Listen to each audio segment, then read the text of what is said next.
आप सबका स्वागत है मुस्तारा खातून चैनल पर।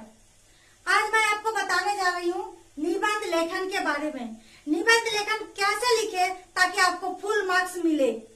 आपको कुछ टिप्स बताऊंगी ताकि आपका निबंध अच्छा हो सके और सही मार्क्स मिल सके। आप इस वीडियो को पूरा देखिएगा। कुछ महत्वपूर्ण निबंध के नाम भी बताऊंगी और मुस्तारा खातून चैनल को सब्सक्राइब जरूर करिए। तो चलिए शुरू करते हैं। निबंध क्या है? किसी विषय पर पूरी स्पष्टता के साथ अपने विचारों को प्रकट करना, अपने विचारों को व्यक्त करना निबंध लेखन कहलाता है। अपने विचारों को या अपने भावों को लिखना या बताना ही तो निबंध लेखन है। लेकिन किस तरह से लिखा जाए, क्या टिप्स है? 5 टिप्स सिर्फ मैं आपको आसान सा याद रखने के लिए बोलूंगी। दिमाग में सिर्फ एकदम आसान सा वो याद रखिए और निबंध लिखते जाइए, पूरा सही आएगा, सही मार्क्स आएगा। तो क्या है मैं आपको बताती हूँ। उससे पहले जानते हैं निबंध के अंग। निबंध के कितने अंग है? निबंध के 3 अंग है। क्या है? भूमिका या प्रस्तावना। दूसरा अंग क्या है? विषय विस्तार। और तीसरा और आखिरी जो अंग है वो क्या है? उपसंहार। ये तीनों पॉइंट्स जरूर डालना। किसी भी टॉपिक के ऊपर भी अगर निबंध आए तो ये पॉइंट्स डालना है। यानी भूमिका लिखना है और अंडरलाइन करना। भूमिका या प्रस्तावना आप जरूर लिखिए। इस चीज को लिख के इस तरह से अंडरलाइन कीजिए। इन दोनों में से कोई एक चीज लिख सकते हैं तो भूमिका लिखिए और अंडरलाइन करिए। उसके बाद टॉपिक शुरू करना है। और भूमिका में क्या लिखना है, ये पहला टिप्स मैं बताने जा रही हूँ। इसमें लिखना है क्या। क्या जिस टॉपिक के बारे में पूछा गया है वो क्या है उसके बारे में बताना, उसका परिचय देना है। या परिचय, ये सारा चीज भूमिका में आपको बताना है। जिस टॉपिक के बारे में लिख रहे हैं, जैसे कोई त्योहार के बारे में दे दिया, दिवाली के बारे में, तो दिवाली क्या है? फेस्टिवल ऑफ लाइट, यानी रोशनी का त्योहार है। इस तरह से आपको शुरू करना है। उस भूमिका में थोड़ा आगे बढ़ा चढ़ा के लिखना है। जैसे हमारे भारत देश में विभिन्न प्रकार के लोग रहते हैं, विभिन्न धर्म के लोग रहते हैं और विभिन्न प्रकार के त्योहार मनाते हैं। उसमें से जैसे कुछ धार्मिक त्योहार है, कोई राष्ट्रीय त्योहार है। धार्मिक त्योहारों में ईद, बकरीद, होली, दिवाली। दिवाली एक प्रमुख, हिंदुओं का एक प्रमुख त्योहार है। यह रोशनी का त्योहार है। इस तरह से शुरुआत से लिखना है, थोड़ा आगे से बढ़ा करके। ये सारी चीज भूमिका में हो जाएगा।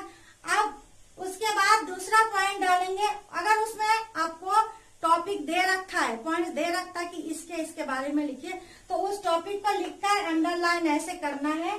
उसके बाद इस तरह से शुरू करना। विषय विस्तार नहीं डालना। विषय विस्तार में जो भी टॉपिक उन्होंने दे रखा होगा वो टॉपिक डालिए, या आप अपने टॉपिक के बारे में कुछ बना के हेडिंग लिख सकते हैं।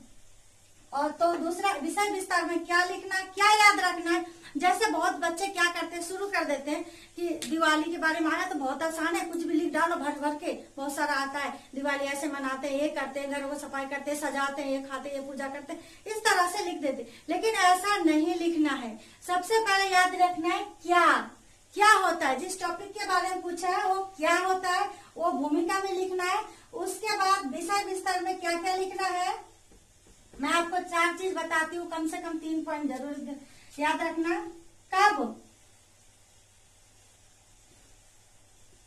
किसी भी टॉपिक के बारे में आए, ये पॉइंट याद रखना। क्या, उसके बारे में लिखना है।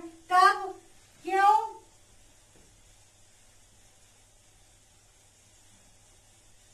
और कैसे। उसके बाद आगे आऊंगी। विषय विस्तार में 3-4 आपको अलग अलग अनुच्छेद बना के अलग अलग टॉपिक डाल के आपको लिखना है। तो जैसे मान लीजिए दिवाली के बारे में ही है, तो कब, यानी दिवाली कब मनाई जाती है। इस तरह से एक आपने हेडिंग बना लिया और अंडरलाइन करके अब लिखना शुरू कर दिया। एक अनुच्छेद, कब मनाया जाता है दिवाली, आप क्या बोलेंगे? दिवाली कार्तिक मास की अमावस्या को मनाया जाता है। इस तरह से जिसके बारे में आएगा उसके बारे में आप सोचना। कब अगर आता है कुछ आंसर तो वो लिखने की कोशिश करना। आप क्यों, यानी क्यों मनाया जाता है, या जो भी उसके बारे में लिखना हो। क्यों मनाया जाता है दिवाली, तो आप बता सकते हैं 14 साल बाद भगवान श्री राम 14 साल के वनवास काटकर अयोध्या लौटे थे। इसी खुशी में दिवाली मनाया जाता है। इस तरह से क्यों मनाया जाता है, इसका और भी कई तरह से लोग बोलते हैं, कई तरह का है। तो आप जो भी इसके बारे में ऐसा लिखेंगे, क्यों मनाया जाता है, याद रहेगा, ये लिख दिया। अब कब मनाया जाता है, क्यों मनाया जाता है, अब लिखना है आपको कैसे मनाया जाता है। तब बताएंगे। दिवाली का पर्व आने से कई दिन पहले से ही घरों की साफ सफाई हो जाती है और लिपाई पोताई हो जाती है, करने लगते हैं लोग। दिवाली की यानी त्योहार की तैयारी पहले से ही शुरू कर देते हैं। ये सारा चीज लिखना है। और उस दिन लोग नए नए कपड़े पहनते हैं बच्चे, और एक दूसरे को दिवाली की बधाई देते हैं। इस तरह से जो भी आपको लिखना, बहुत सारा अपने विचार व्यक्त कीजिए, अपने भाव प्रकट कीजिए, लिख डालिए।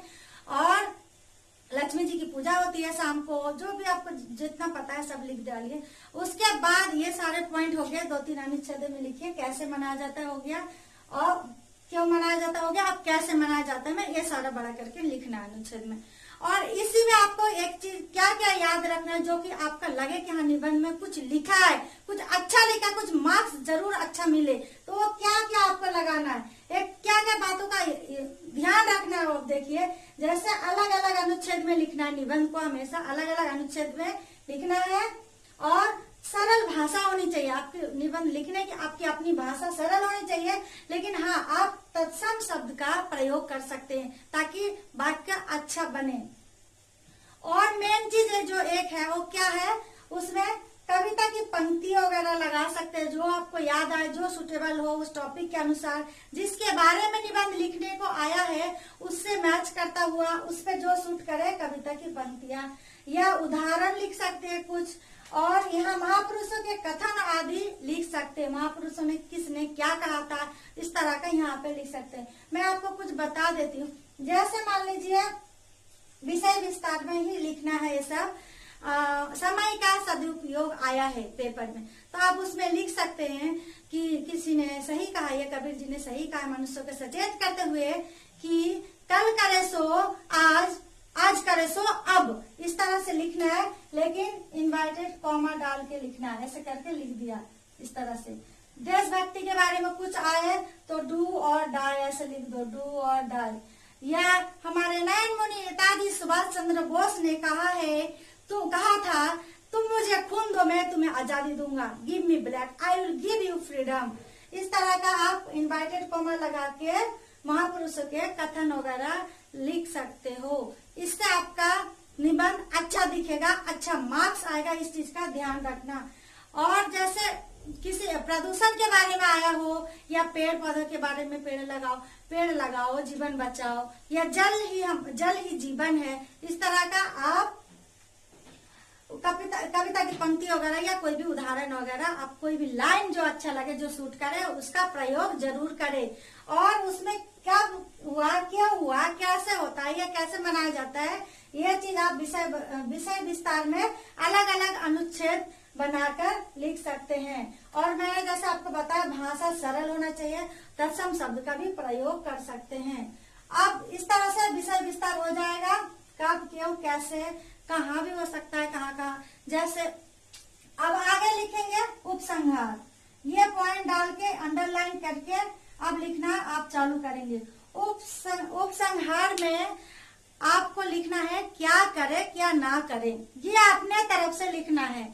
इसमें पूरे निबंध का निष्कर्ष बताया जाता है। इसमें आप अपना निष्कर्ष लिख सकते हैं, क्या करना चाहिए, क्या नहीं करना चाहिए, क्या गलत होता है, क्या सही होता है, इस तरह से आप लास्ट में उपसंहार में लिख सकते हैं। तो यह पॉइंट आपको याद रखना है, क्या करें क्या ना करें, क्या करें क्या ना करें, क्या करना चाहिए क्या नहीं करना चाहिए। जैसे दिवाली के दिन बच्चे पटाखे वगैरह चलाते हैं, आतिशबाजी करते हैं, तो ये नहीं करना चाहिए, इस तरह से आप लिखेंगे। और जो बच्चे करते भी तो बड़ी सावधानी से करना चाहिए, माता पिता के साथ रहकर देख रेख में ही ये सारे खेल खेलना चाहिए, या दिवाली का त्योहार पटाखे वगैरह इस तरह से। पहली बात तो बिल्कुल भी पटाखे वगैरह आतिशबाजी नहीं चलानी चाहिए, वो कितना हानिकारक होता है ये भी आप बता सकते हो इसमें उपसंहार में। और क्या करना चाहिए क्या नहीं करना चाहिए, मैं जैसे उस दिन दिवाली के दिन कुछ लोग जुआ आदि खेलते हैं, जो कि गलत है। रीति रिवाज ये भी जो चला आ रहा है, ये बहुत कई लोगों का घर बर्बाद हुआ है, कई लोगों का घर संसार खराब हो गया, बर्बाद हो गया। तो ये नहीं करना चाहिए। इस तरह से पटाखे आतिशबाजी वगैरह नहीं करना चाहिए। ये अपने तरफ से आप लिख सकते हो। ये हो गया किसी के भी बारे में आए क्या करना चाहिए क्या नहीं करना चाहिए। जैसे हमें पेड़ लगाने वाला कुछ आए तो हमें सबको मिलजुल कर पेड़ लगाना चाहिए, हमेशा लगाते रहना चाहिए, पेड़ नहीं काटने देना चाहिए। मतलब क्या करना चाहिए क्या नहीं करना चाहिए, ये उपसंहार में आप लिख सकते हैं। किसी भी टॉपिक के बारे में अगर आए तो ये ध्यान रहेगा। पहले भूमिका या प्रस्तावना लिखने के बाद क्या होता है वो बताना, उसका परिचय देना है इसमें भूमिका में, और विषय विस्तार में अलग अलग अनुच्छेद के कई टॉपिक बनाना है। उसमें क्या होता है, क्यों होता है, कैसे होता है, इस चीज को अगर दिमाग में रख के आप निबंध लिखेंगे तो सही से लिखा जाएगा। और उपसंहार में क्या करना चाहिए क्या ना करना चाहिए ये लिखना है। इतना याद रखिए तो आपका निबंध अच्छा आएगा, और उम्मीद करती हूँ फुल मार्क्स भी जरूर आएगा। तो आप मेरे चैनल मुस्तारा खातून को सब्सक्राइब जरूर करें, शेयर करिए, लाइक भी जरूर करिए। धन्यवाद।